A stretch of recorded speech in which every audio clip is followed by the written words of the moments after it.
guys will run the economy or run the world. I want to use that string to repeal and reject that notion and stand up and defend the principles of liberty. Thank you. Is it my imagination, or have we lost our minds?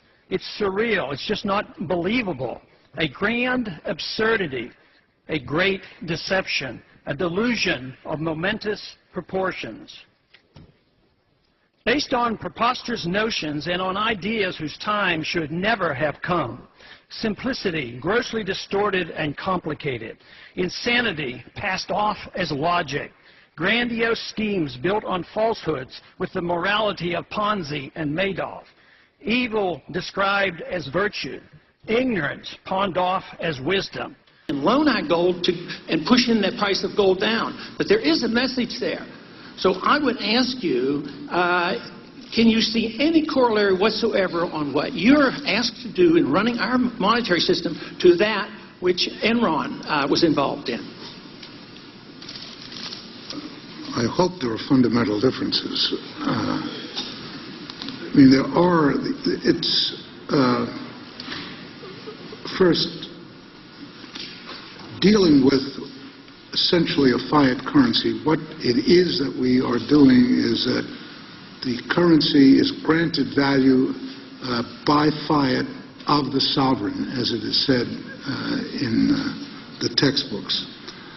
The issue there is that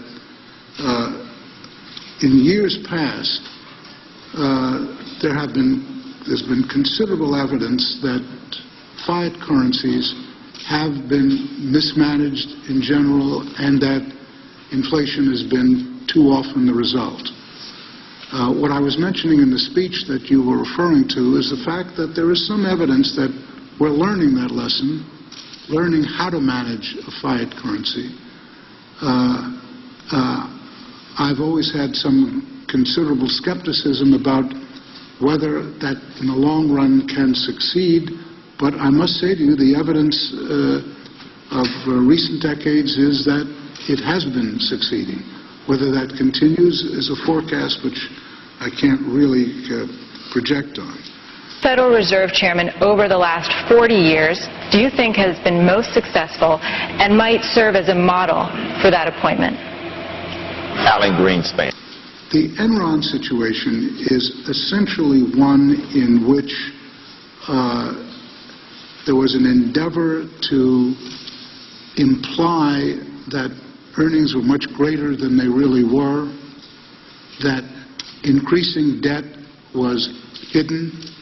I can think of no reason to have done what they did with their off-balance sheet transactions other than to obscure the extent of the debt they had. And what essentially was squandered in that process was the reputational capital which they had succeeded in achieving over a period of time. And I don't perceive that anything that we are doing as a central bank involves anything related to that. I hope that where we need to be transparent and indicate what we are doing, we do so, and we do so except in those areas where it, as I mentioned to you previously, inhibits the ability to actually function as a central bank. But as I say in summary, I hope your analogy is inappropriate. I guess we'll all keep hoping. The gentleman from California, Sherman. Thank you. Thank you. Good morning, Mr. Greenspan. I understand that you did not take my friendly advice last fall. I thought maybe you should look for other employment, but I see you kept your job. For Mr. Kane. Mr. Kane, in the past you've been rather critical of any of us who would want to audit the Fed. You said you've used pretty strong terms that we were ignorant and that we didn't know what we were doing, and therefore there was no need for a Fed audit anyway, because if you had one you're not going to find out everything because everybody knows everything about the Fed. But now that we have found and we've gotten an audit, we have found out an awful lot on how special businesses get, bailed out Wall Street, the banks and special companies, foreign governments. And you said that you advised those of us who were concerned, and you belittled, you say, call up the Federal Reserve and just ask them to get the PR person. So do you still stick by this, that this is frivolous, or do you think it's very important? 64% of the American people want a full audit of the Fed on a regular basis. Some people say that we ought to audit the Federal Reserve. Here's what I do know. The Federal Reserve already has so many internal audits, it's ridiculous. I don't know why people think we're going to learn this great amount of information by auditing the Federal Reserve. I think a lot of people are calling for this audit of the Federal Reserve because they don't know enough about it. First of all, you have misquoted me. I did not call you or any of your people ignorant. I don't know where that came from. I'll get it for you. All right? Now, so you got to be careful of the stuff that you get off the internet, because that's just not something that I have said. Secondly, when I served on the board of the Federal Reserve in the 1990s, we didn't do any of the things that this Federal Reserve is doing. I don't agree with the actions of this Federal Reserve. I don't agree with the actions that have been undertaken by Ben Bernanke.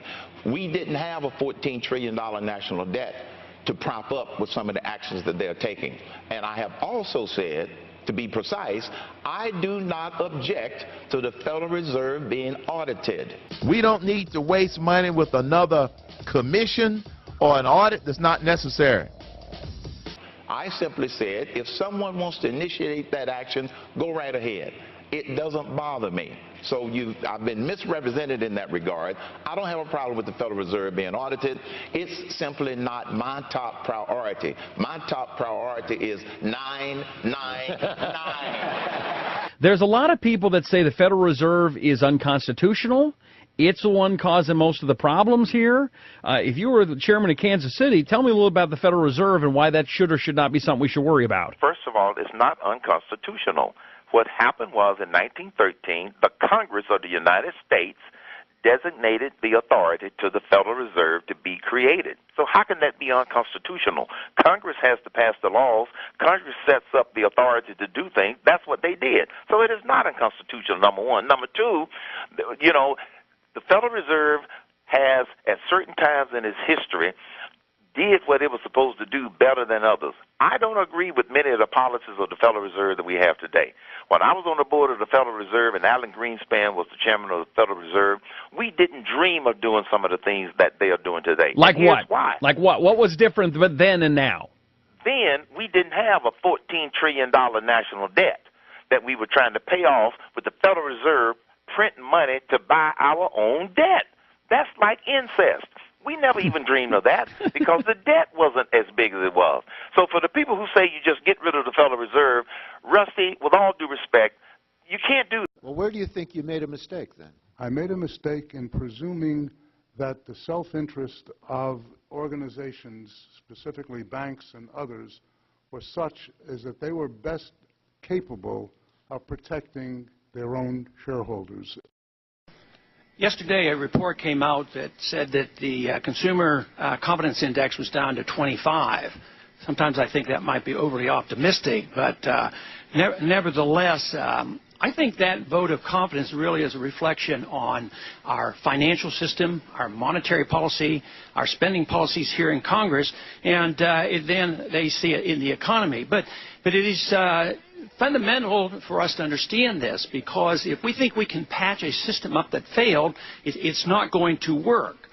We have to come to the realization that there is a sea change in what's happening. This is an end of an era, and that we can't reinflate the bubble. Just as we devised a new system of Bretton Woods in '44, which was doomed to fail, it failed in '71, and then we came up with the dollar reserve standard, which was a paper standard. It was doomed to fail, and we have to recognize that it has failed. And if we think we can reinflate this bubble by artificially creating credit out of thin air and calling it capital, believe me, we don't have a prayer of solving these problems.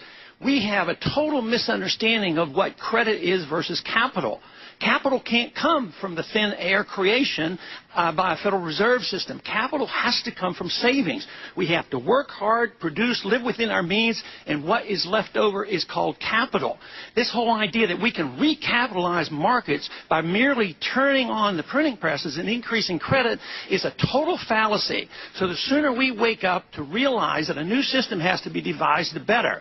Right now, I think the central bankers of the world realize exactly what I'm talking about, and they're planning. But they're planning another system that goes one step further to internationalize regulations, internationalize the printing press.